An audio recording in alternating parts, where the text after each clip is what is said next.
In the Brooklyn neighborhood of Red Hook, water is still pooled in the streets, a reminder of the 3-foot wave that washed down this normally bustling commercial corridor of New York City.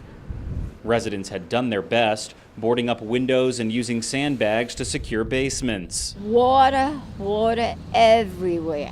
81-year-old Vivian Slaughter has lived in this neighborhood her entire life. As the megastorm pounded New York, she watched the floodwaters carry this small building 2 blocks before coming to a rest in front of her home. Police visited her the day before the storm, urging her to evacuate. They come to, tell us that we had to get out and everything, but we refused. We said, no, we're going to stay. Why didn't you leave? I'm not going to leave my home. Like so many parts of the city, this area is littered with felled trees and debris blocking streets. Much of the neighborhood is without power, and workers are busy pumping water from underground equipment in hopes of getting the lights back on.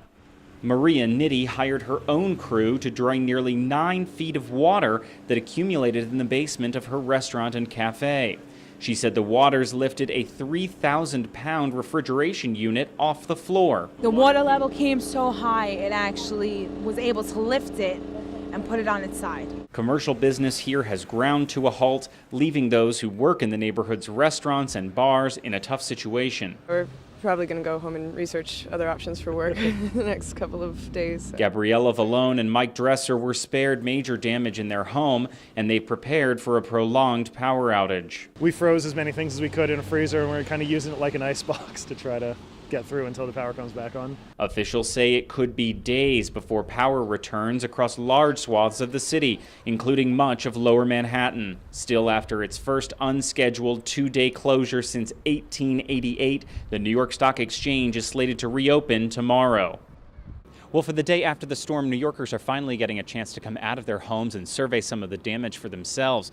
But there's still debris in the roadways, hundreds of thousands are without power, and New York City's iconic 108-year-old subway system isn't expected to come back to normal for many days. Stephen Fee, Channel News Asia, New York.